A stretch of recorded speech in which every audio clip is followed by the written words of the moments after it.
It begins not with a moment, but with a recurring echo, the quiet internal hum of being just outside the circle.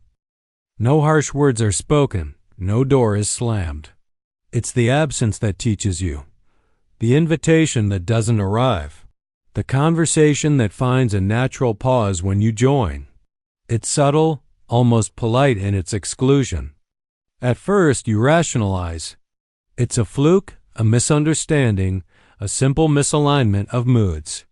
But the pattern repeats. Different faces, different rooms, the same quiet outcome. A fundamental lesson is absorbed without a single lecture. Belonging is not a default setting. And so, without conscious decision, you stop stretching toward it. This isn't bitterness. It's not a loud protest. It's the cultivation of a quiet observational intelligence. You begin to study the social ecosystem. You watch how alliances form through invisible codes, a shared laugh at the right time, a specific posture, an unspoken agreement on what matters.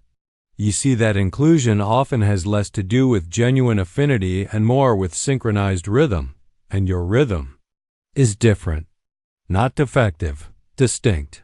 You perceive emotional currents others miss. You sense a room's tension before an argument starts.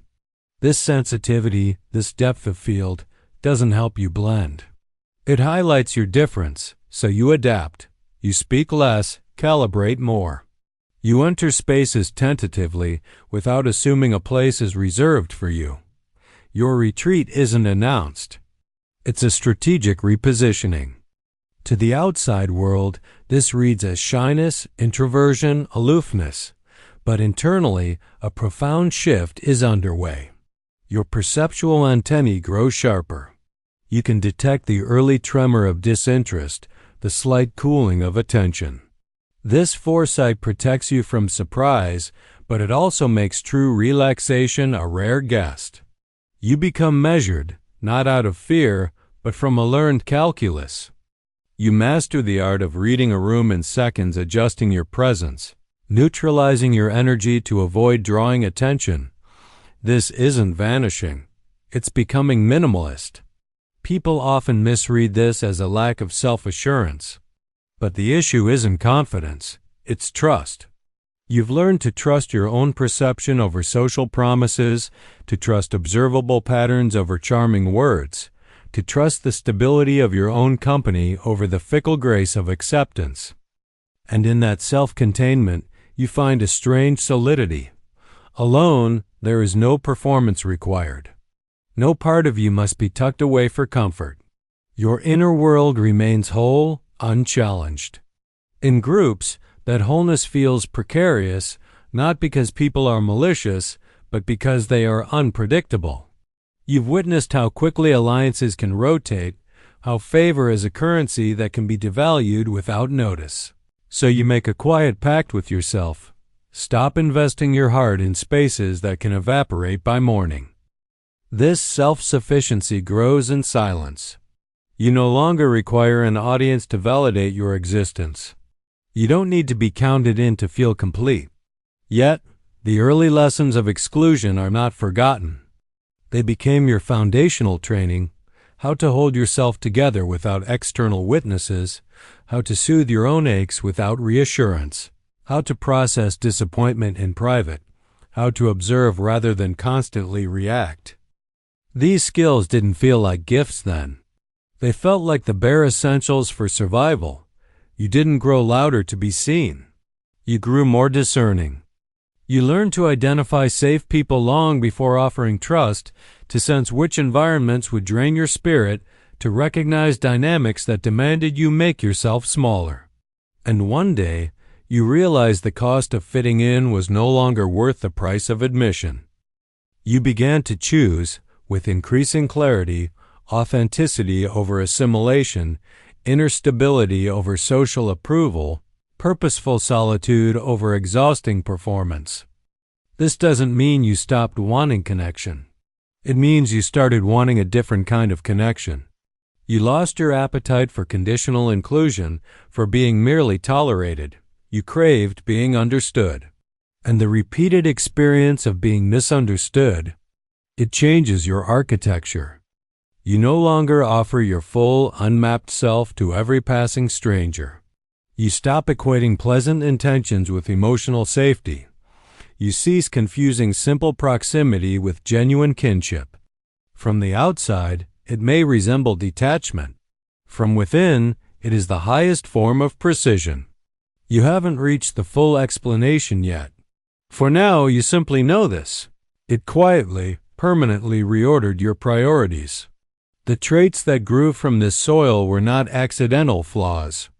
They were careful adaptations, shaped by acute awareness and repetition. You just haven't been given the vocabulary for them yet.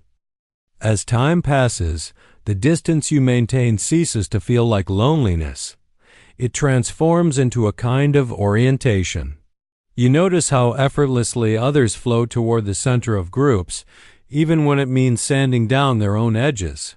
How quickly they modify opinions, modulate tones, mute values just to remain included. You can't do that anymore. Not from a place of superiority, but from a place of painful knowing.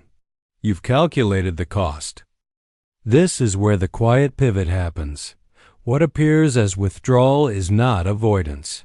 What reads as coolness is not emotional shutdown. What feels like detachment is not indifference. It is discernment, earned through repeated exposure. You learned earlier than most that not every door that opens deserves your entry, that a smile isn't always a sign of safety, that being welcomed is not the same as being respected. So you built an internal filtration system. You no longer walk into situations blindly. You scan the emotional frequency first. You wait. You sense the underlying power dynamics before you speak. You notice who engages with curiosity and who merely tolerates with politeness. This isn't paranoia. It is calibration. Here lies the psychological revelation. Highly perceptive individuals shaped by social rejection often cultivate a suite of traits that don't resemble conventional strengths, but which quietly forge an incredibly resilient inner framework.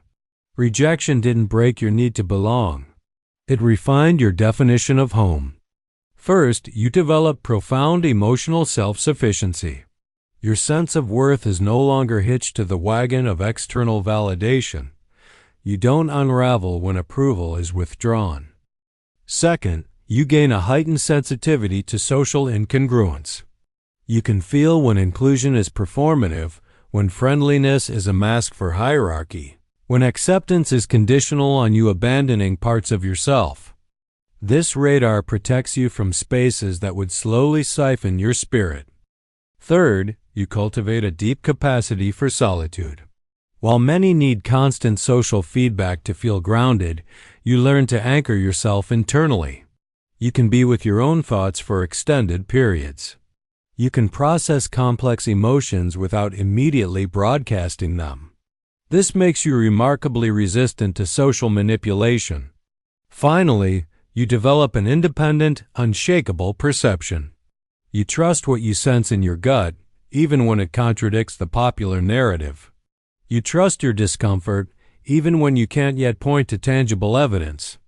You learn to trust the peace of your own company over the anxiety of false inclusion. These traits don't make your social life louder or busier. They make it cleaner, more intentional. You don't rush into groups. You don't overextend your social energy.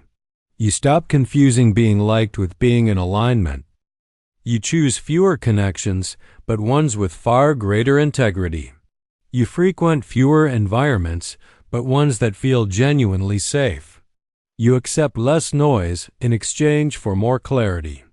Here is the core truth to sit with. Social rejection didn't teach you to hide from the world. It taught you to stop offering yourself to it recklessly. You didn't lose your desire for deep connection. You purified it. And that purification changes everything. Because once you can distinguish between simply being included and being truly accepted, you stop chasing crowds. You start curating a life of coherence. Sit with that for a moment. Not to dwell on past pain, not to glorify isolation. Simply to recognize how an experience that once felt like a wound quietly forged a lens of perception that most never develop. And how that lens, once crafted, becomes permanent. It becomes the filter through which you decide where and with whom your presence truly belongs. You stopped seeking a place in the world and began building a world within your place. If this understanding of the perceptive mind resonates with you, please support our channel. Hit the LIKE button and subscribe to Goleman Psychology for more explorations into the depth of human emotion and behavior. We're here to give language to the experiences that shape you.